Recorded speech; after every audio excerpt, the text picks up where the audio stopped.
Hi guys, welcome back to Crafty Quilting Designs. I hope you're having a fantastic day.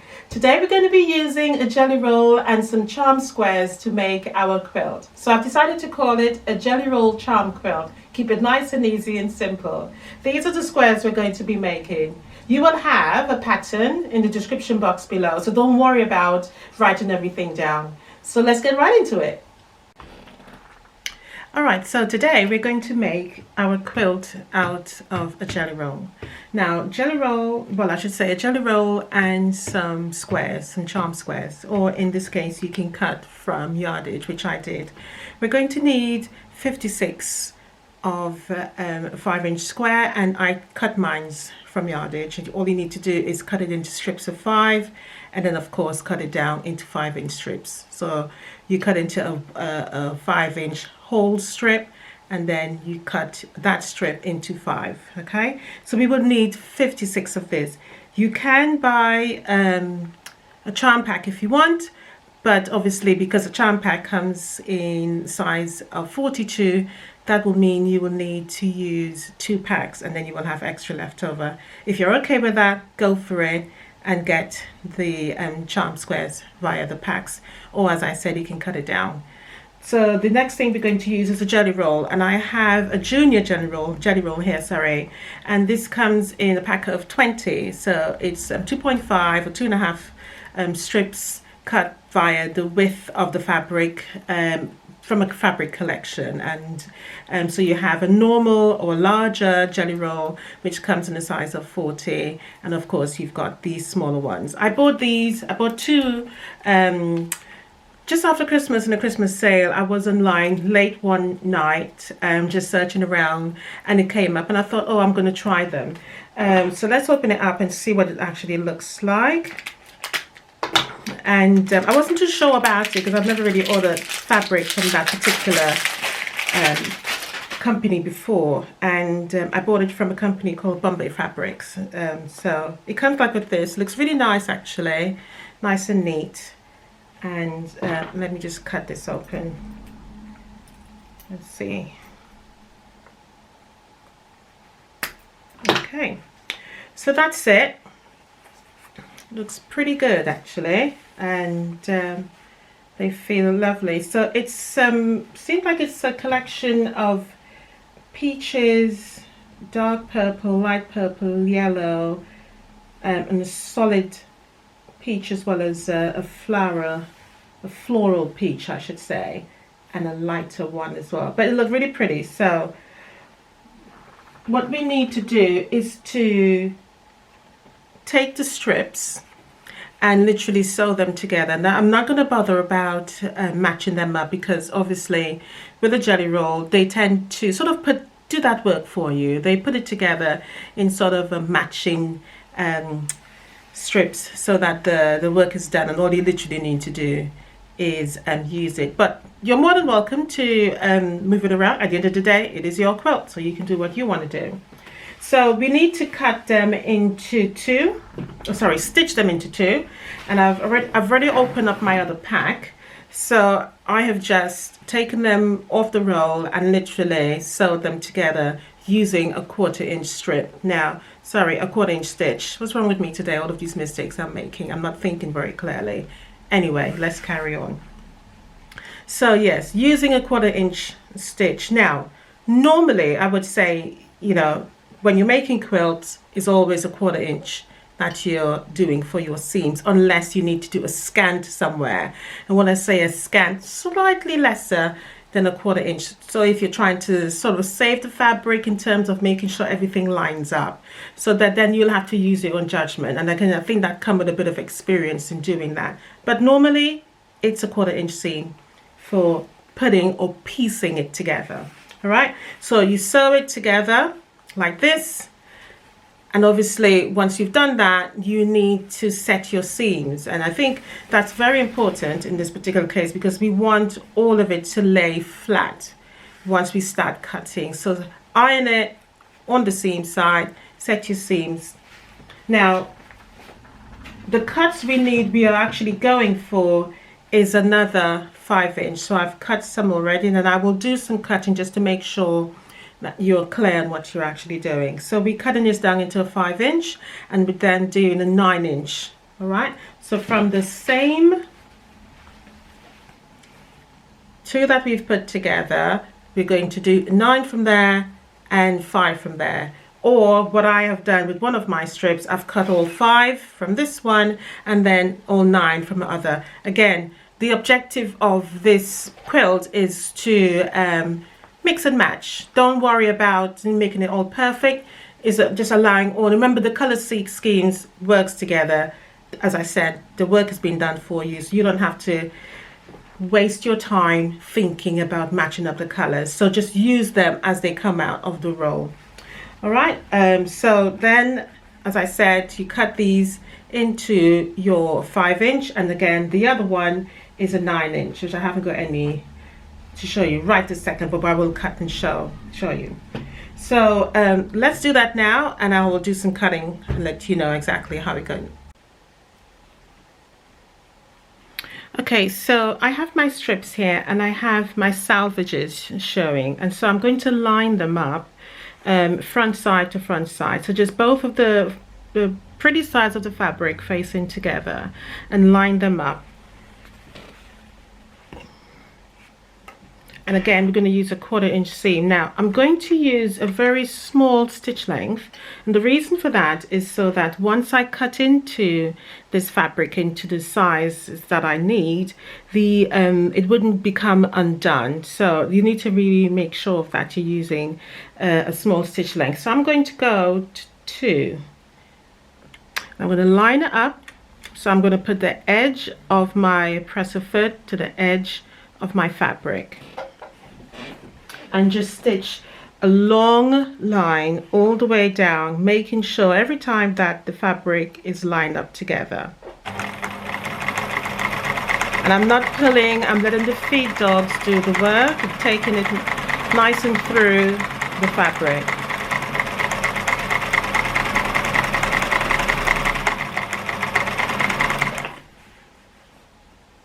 I'm just double checking to make sure that it's lined up properly.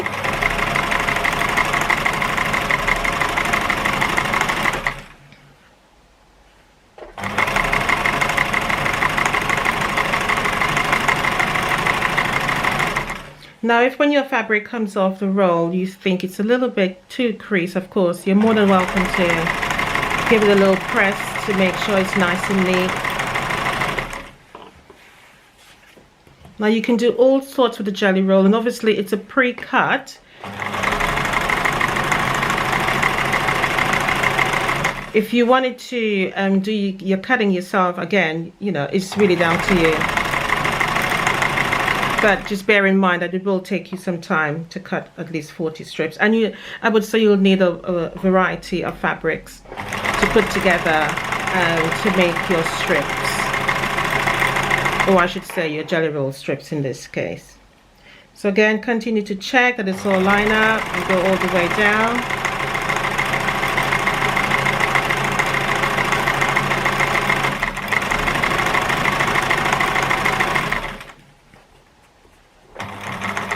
What I would say as a tip is because I have a couple of machines here that I tend to use every so often, I tend to change. But one thing I don't do is whenever I'm piecing together, I always use the same one. So I'll never start on one machine, then go to another and continue piecing. What I have noticed is a slight difference in the 1/4-inch seams from this machine to another machine. So I usually use this one for piecing. It's quite fast as well. It's a very old Benina Sport, and I love it. It's very good for stitching together all my pieces.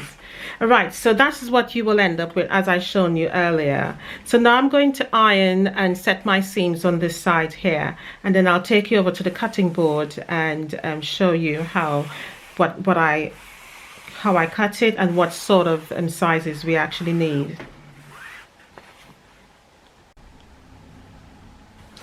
Okay, so you need to, so I've already set my seams here, and again, just iron it down nice and flat on the wrong side, and then you open it up, spread those seams apart, And that's all I'm basically doing, is just literally spreading the seams apart so it's nice and flat in the middle. And you always put your seam to the darker side of the fabric. So that's my seam there, and I'm laying it flat on the darker side. And I think that's a good habit to get into, because when you are sewing it together, sometimes if it's on the lighter side of the fabric, you can see it peeping through. And so you don't want that. So I'm going to put this aside.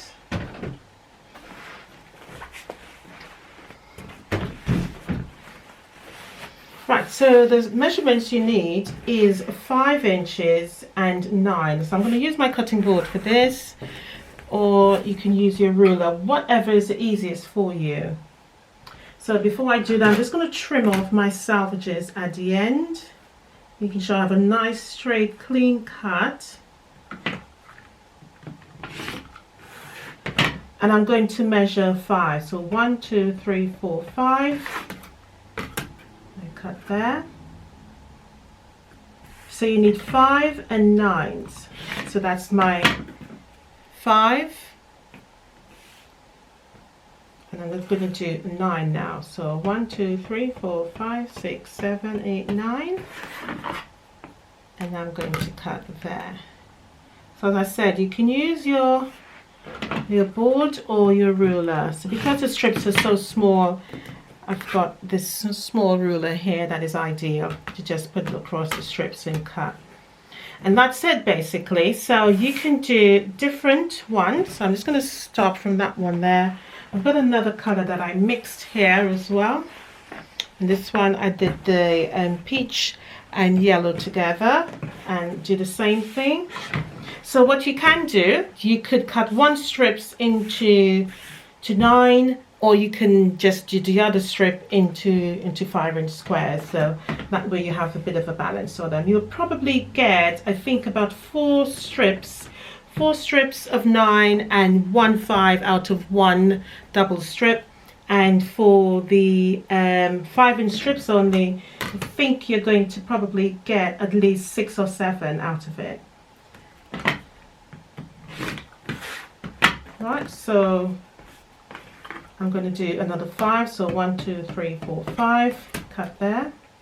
This cuts very quickly. You can stack them up and cut it, so it's done quite quickly, but I'm just showing you here what to do. 1, 2, 3, 4, 5, 6, 7, 8, 9.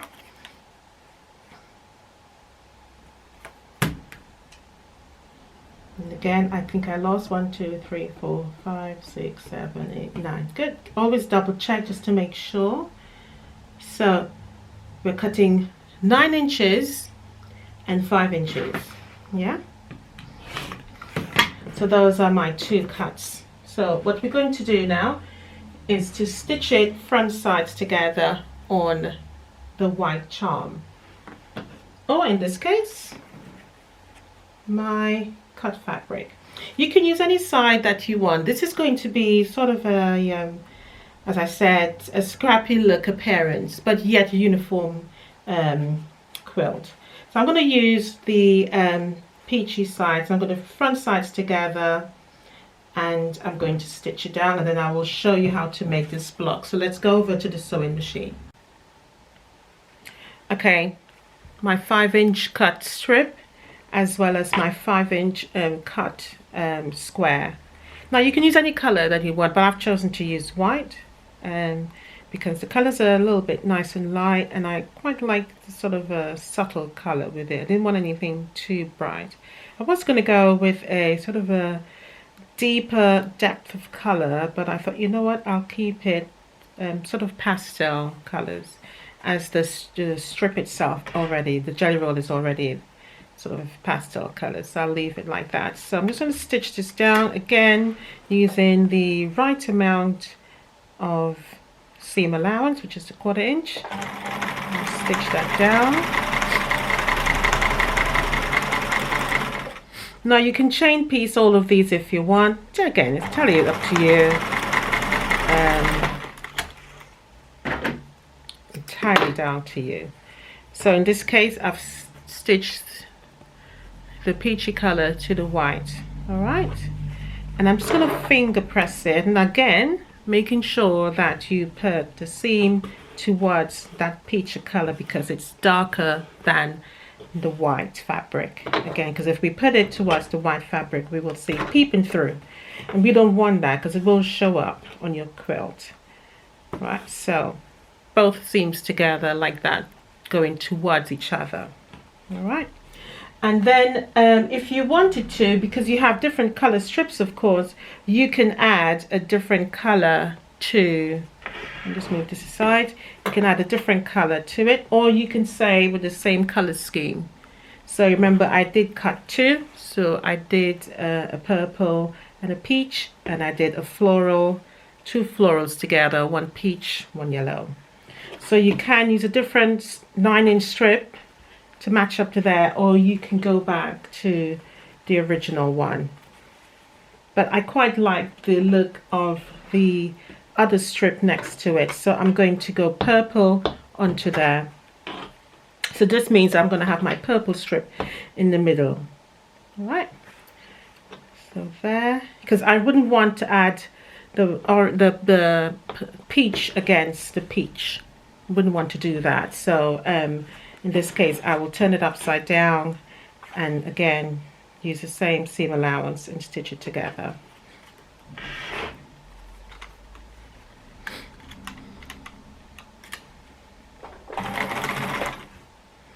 Making sure that the seam underneath lays nice and flat and it doesn't bunch up.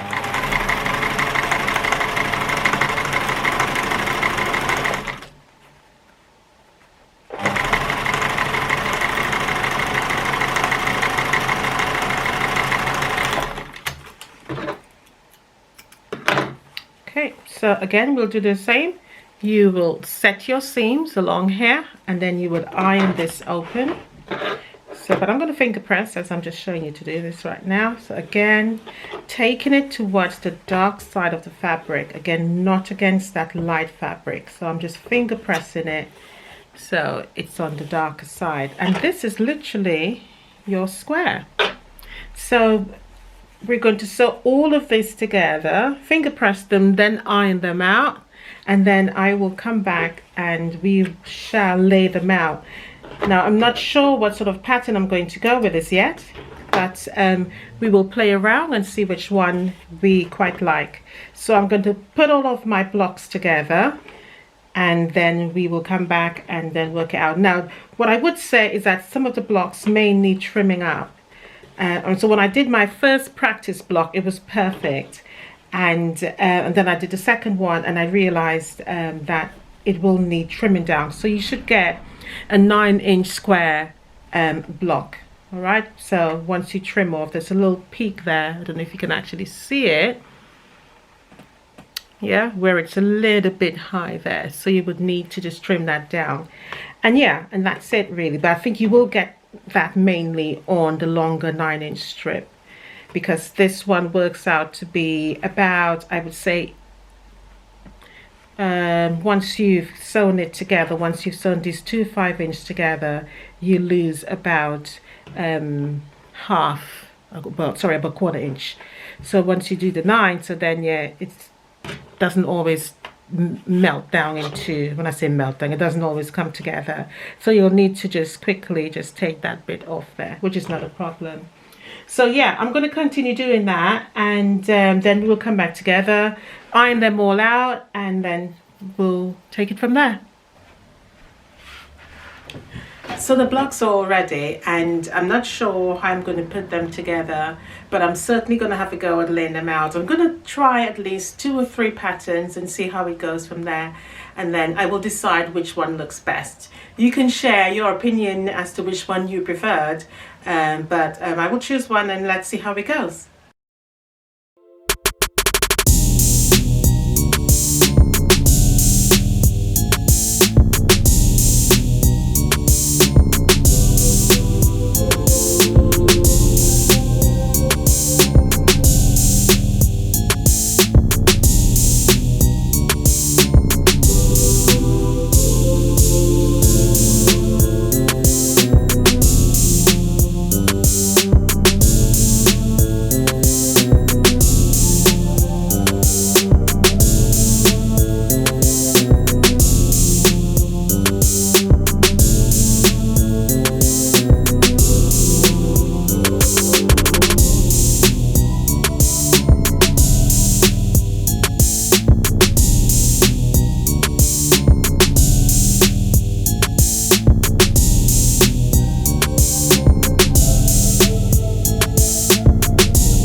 So I've laid out some of the blocks, and this is what my intentions were. So I started with the white to the top as well as the white to the bottom, and I used the jelly roll strip here to help me guide me in which way I wanted it to sort of frame the blocks together. It's very random, the whole look is very random, so I wasn't sure about that. Then I decided was to do it in this particular pattern here, whereby I had it all of the white squares meet in the middle, and that looks okay. So I did another one over here as well. So I'm thinking, coming back from a distance, you can see sort of odd shape lines around it, and then this white square will be in the middle. But then I thought, what about if I actually turn the blocks on point? And I thought, well, this doesn't look too bad. I actually prefer this layout.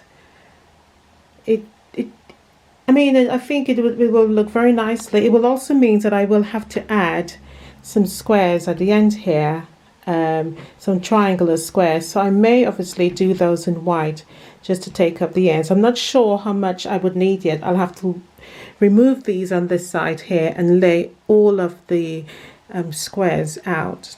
But I am actually preferring to lay this quilt out, or I should say this quilt top out on point. So what I mean by on point is actually, rather than having it sit as a square, I'm turning it so it sits on point, and you get that sort of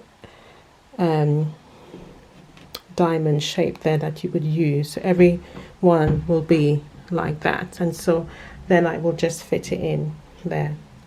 So that, I think, is what I'm actually going to go with. I'm really liking this. The only thing I will have to do, I'm going to lay all of it out first, and then what I will do is swap squares around, because I don't like where I have the purple against the purple here, or the brown against the brown. So I'm going to swap those around and then move it around so that the purple is not mixed up in one area too much. But I will definitely stay with the on point shape. I think that is the best one for me. So again, let me know what you think, which pattern you prefer, sort of the random pattern here, or more sort of sensible laid out, easier to work with, and then sewing all the squares together and keeping the white in the middle. But I think I prefer the actual on point at the top there. So this is what I'm going to go with. So I'm going to lay it all out together, and I'll show you what it looks like. So I've laid out all of the squares. I had to remove myself from my little studio and come downstairs to my design floor. So I've laid all the squares out on point, and I've added some half square triangles towards the end of all of them. Now obviously one of the ways you can sew this up is to rows on the diagonal. Okay, so the first row is these three here, so I'm going to pull it apart so you can actually see what I'm referring to. So this is your first row here. So I'm going to stitch this together as normal, laying it front sides together, and then add on the corner triangle here. Okay, and then stitch this row and then this row. I will give you all of the details in the pattern so you would know what measurements you actually need. So I'm going to stitch it all together, and then I'll come back and show you how it actually lays out. And then we will put the border. I haven't decided what border I'm going to use at the moment, but I will think about it once I'm stitching it all together. One thing I wanted to say is that when you're doing all of the rows, what you need to be mindful of, just do half of the quilt top and then start the other end. And then once you have the two halves together, then you stitch it together. So it's a lot more easier than rather than keep adding on the rows all the way through towards the end. So work with one half, then do the other half, then pull them together. So I will do that, and I'll come back and show you exactly what the quilt top actually looks like. Then we'll go to the border for the next step. So I've completed stitching all of the squares together and added in my triangles at the end. So it looks really lovely, and I'm quite pleased with the color scheme and how it is actually coming together. Now, when I went to iron this, I would advise that you literally press the seams at the back. So start at the back first and press the seams down using the iron. No ironing. Now the difference between ironing is literally where you're moving the iron to smoothen out the fabric. So when I'm referring to pressing the seams, I'm literally talking about stamping the seams with the iron. And this is to ensure that it lays nice and flat. Okay, so I did that on the wrong side first, and then I turned it over and went to the right side and smoothen it all out so that the quilt top lays nice and flat. And this is literally your objective here, is to get it really crease free and flat. Also, I trimmed the edges up on the edge of the fabric. So just to finalize, what I did was, using my ruler, I measured 1/2 inch around all of the edges to make sure that everything was lined up. So I used my point here as a guide to ensure that I was cutting 1/2 inch all the way around. So the fabric you're looking at here at the moment is what I'm actually going to use for my border. And I usually like to sort of trial out what borders or different color schemes that I need. So I don't usually pick that at the start of the fabric or of the quilt. I usually leave that till the end, and that's when I sort of, you know, try them out, match them up together and see what goes really well with the whole color scheme. So I've decided to go for this plum color here for my borders, and I'm going to measure the whole quilt top and get my whole length of strip of fabric. So I'm going to measure all 4 sides to ensure that my strip of fabric is correct in terms of how long and how wide I need that border to be. I'm going to go for a 3-inch border, and so I'm going to cut that and stitch that on. I'm going to add on another border as well, another 6-inch border on top of that. So I usually use a slimmer border for a darker color to sort of frame out the look of the quilt. So that's where we're at the moment. So I'm going to get cutting, and I will come back and show you the next steps. So I've measured my quilt top, and it measures 60 plus 60 across plus 73 length plus 73 on both sides. That gives me a total of 266 inches around the whole quilt. I'm going to divide that by 40 because that's the width of my fabric, and that will give me 6.65. So that literally tells me I need 6.65 length of strips. So I'm just going to cut 7. All right, so rather than cut 6 and then having to average how much to cut it exact, I'm just going to go over and cut 7 strips in total. So I've already cut 6, and I've got 1 more to do, and I'm cutting it in 3 inches. So in this case, I'm using my ruler as the guide, but I'm using my mat for my 3 inches apart. So you measure from top to bottom, ensuring that you can see beyond your fabric, and use your square, because each square on your mat measures 1 inch. So obviously I'm using 3 inches, and I'm just using my ruler as a guide. And to ensure that you're cutting accurately, always measure your points where you want it laid down, hold it down nice and firm. You can even add some weights if you want, because sometimes the fabric can make the ruler slide, but I usually tend to put my weight on it, and I budge up the blade against the edge of the ruler, and I make my movement nice and slow, and take your time. All right, I usually cut probably 2 to 3 layers depending on how I feel, or how the fabric, if the fabric is really slippery or if I've got a weight at hand. So what I'm going to do, I've already ironed my fabric, and I tend to do that before I do cutting, so it's a lot more easier and it's nice and smooth, and the fabric lays flat. So I'm going to sew all of my strips together, front sides. Now obviously this is a solid color, and sometimes you can't tell which is the front to back, but sometimes if you look really carefully, you can see the back side usually looks slightly duller than the front. So I'm going to lay them front sides together, sew across the selvage there and join all of my strips, and then I'm going to sew my top part of the quilt first. So I'm going to add all of the binding, I'm going to add the borders to the top part first, and then I'm going to do the sides. Okay, so that's what I'm going to do now.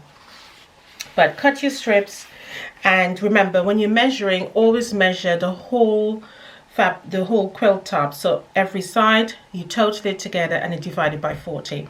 And I usually use 40 because the fabric comes with a 44, but 40 gives you sort of an equal measurement in reference to, rather than 0.5, 0.6, whatever. So then you have a more average correct, if that makes sense, of how you want to cut your strips. But again, you measure the width of your fabric and you would know exactly how much you need. But I always use, because most of my fabric I usually buy width of 44s, but I use the 40 to divide. So hence the reason again why I tend to go over. So this one told me I needed 6.65, so I'm going to do 7 strips in total. So that's what we're going to do, and then yeah, we'll take it from there. The quilt is ready, guys. I'm so excited to share it with you and let you see how it actually turned out. The quilt itself measures at 75 by 85, so it's a pretty large king-size quilt. Okay, let's have a closer look at all the things I actually did, and we'll just go through them a little bit closer. So I used a loop-to-loop meander free motion quilt, and of course I use my domestic machine for this. So when you do yours, I would say make sure you quilt it a little bit apart. Follow your manufacturer's instructions in terms of using your batting for the quilting. Mine is pretty dense, and so sometimes it can make the quilt a little bit stiff, so just be mindful of that. I used a 3-inch border around the quilt, and I think that frames the quilt really nicely. For the large border, I use a 6-inch, and of course I picked up my the color scheme within the quilt top already. So I went for a sort of a purple floral on the border, and I use the same one behind here, okay, for your backing. I also use the same plum for the binding on the edge of the fabric. Now in total we made 56 blocks, and if you could remember, we started with the jelly roll and also we used some charms as well. So hence the reason I'm going to call this a jelly roll charm quilt. Okay, so we're going to need an extra 6, so of course we used the 50 and we're going to have 6 left over. So with the 6 left over, I said the best thing for us to do is to make some pillows to match the quilt, and so therefore we will do that for our next tutorial. And again, it's a good idea to get into the habit of using up all of your fabric so nothing is wasted. The last thing we want to do is contribute to wasting more fabric or having it stashed away, and then you have to go into your stash to make something. So get into that mindset of working in that way. This quilt comes with a free pattern, and so therefore you are more than welcome to download it, and please share them with me so I know what it looks like. Okay, remember when we did our quilt, just to go back to it, we did it on point, and that's the way we laid it out. You of course can choose to lay out yours any way you see fit, so that's really down to you. So I think that comes to the end of our video of making this jelly roll charm quilt, and I look forward to seeing yours, as I said previously. So if you're enjoying these videos or these tutorials, please like, subscribe, share them around with your friends. You know, a lot of you have already shared, so I'm really excited about that, and I can hear the comments from people, and I'm really excited to know that people are actually looking at this. So that's really fun to do. So until I see you again, have a good day, and you know, be safe. Bye.